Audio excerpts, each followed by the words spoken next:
Undefeatable University, a self-development, self-discovery, and trauma recovery online training community. And I am also a generational impact leader and a legacy strategist, and your undefeated life coach. I'm here with a quick message. It is uproot, confront, let it go. And I just want to give you this admonishment today. I know that we're nearing the holidays, and I don't know what the pain point for you is. Maybe it's coming around relatives that you know that there are some people that you're not very happy or excited to see, or maybe it's the hurt and the pain of the previous years of being in a relationship that didn't work out as much, or maybe it's betrayal. Whatever the case may be, that we all have gone through levels of hurt that have made us question ourselves, that have made us so angry, and sometimes what we have been taught is just to let it go by pushing it all the way down, and actually we internalize it in so many different ways, and it comes out in negative ways. Maybe we're a little more bitter than we were before this incident happened. Maybe we're eating ourselves, or maybe we're drinking ourselves, or maybe we have some level of addictive way of trying to cope with the pain that we have been left behind with. But I want to give you some tips today that will release you and give you the permission to move forward into all that you were created to be. I recently had confronted something. My ex-husband, I talk about this in my book, Undefeated, Broken into Purpose. And in that book, I kind of lay it all out. And if you've read that book, you know that there was a lot of situations that, oh my goodness, it wasn't easy to forgive. And as a matter of fact, I'm not going to lie to you, there was just a recent situation. I've been divorced from him from over a decade. And there was a recent situation where he just pushed some buttons, and I was like, oh, you must be a demonically anointed for this evil that you're able to create, because all the anointing almost went out the window, and I wanted to go back to getting that.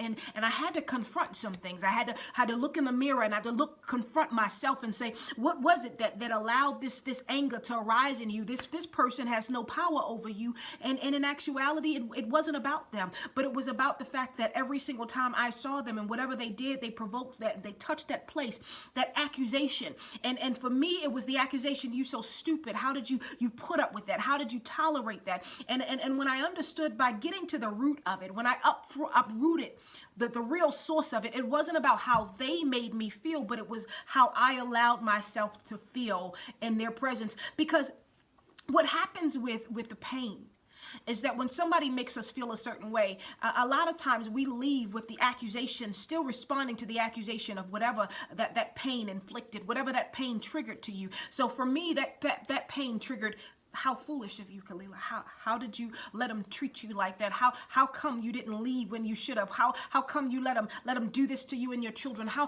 come you were so stupid, Kalila?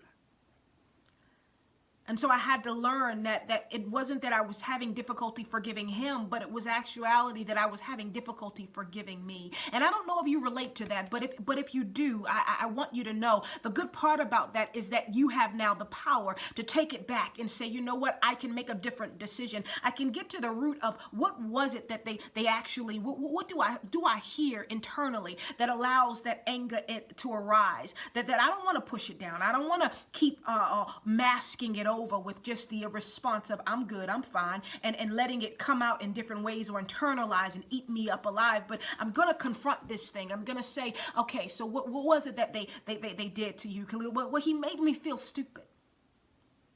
But what do you believe, Galila? I felt stupid. I felt so foolish. How did I allow this person to treat me this way for so long? How did I not move forward? How did I not think of myself more highly? How did I not allow, this person to put me and my children in such a bad situation for so long? So the real reason that this pain is still being confronted is because I haven't actually dealt with confronting me. And so then I have to get to the place, clearly forgive yourself. Because you didn't know what you didn't know. And as a matter of fact, you got to get to the place of why did you allow this to happen in the first place? Well, I had to get to the place where I had to recognize that I allowed this to happen because I didn't think very highly of myself. Because there were a part of me that there was a setup prior to me meeting this person that said that I wasn't worthy. And I somehow believed that. And so by getting to that, I can uproot that lie. And now I can to know that I am worth it. I'm worthy of more. I deserve to be treated better. I am smart. I am not stupid. I may have done foolish things, but I decide today that my foolish things will be able to confound the wise, because I am not leaving this without taking a lesson from this pain. So I'm not depleted, but I'm added to. And so now I am choosing the dialogue, the inner dialogue, and I'm choosing to believe something differently than the accusation has tried to label me with. And I want you to take this tool. I want you to recognize that it is a decision. Yes, forgive them. But if you've done all the work to forgive and you're recognizing that pain, that anger still arises, then what happens is that whatever the accusation behind the treatment that they left behind, somehow that it got into an inner belief, a core belief, and somehow we need to get to that place and exchange it. Exchange it for truth. Exchange it for what you really deserve. Exchange it for what you really believe. And once you solidify that, do whatever work needs to be done to solidify the truth of your value, then you understand that no power is ever going to be given again outside of you. And now I can move with the power that God has given me, because greater is he that is in me than he that is in the world. And I know that I am not a victim. But today I take back the victory, because I am choosing truth to override every lie. I am choosing that I am not walking away empty-handed, but now I got greater discernment. I've got greater wisdom from it. I've got greater strength, because the resistance didn't make me weak. It actually created a resilience in me that made me more powerful to be able to hand down a legacy of not tragedy, but triumph. Because I am more than an overcomer. And the fact that this thing didn't take me out is evidence of who I am today. And so I just want you to take this as your own. If you are having a difficulty trusting again, if you're having a difficulty seeing the situation with the right eyes, I'm praying for you today that God gives you the eyes and the perspective to see that you are no one's victim, but you are more than a conqueror, and that God has already given you the victory over every single accusation. He said, no weapons formed against you shall prosper, and every tongue that has risen against you in judgment, you condemn it.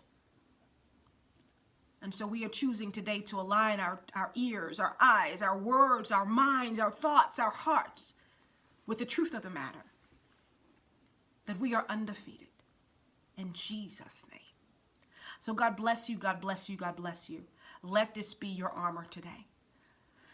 And until tomorrow, around this time, again, I am Kalila Johnson at KalilaJohnson.com. I want you to go to my website. There are resources. There's a discount code that I'll probably be leaving on the link in order for you to get my 21 days of mastering mental momentum. It is foundational, and I'm almost giving it away. Also, go to my website at KalilaJohnson.com. There's a free resource for a free download for a curse-breaking decree. I want you to listen to that over and over and over again. There are resources. Fortify your mind in the truth and uproot every lie. And until tomorrow, I want to remind you that transformation is intentional. Change requires commitment, and you are your greatest investment. And in order to make the impact that you are called to make, you must begin within. God bless you. God bless you. God bless you.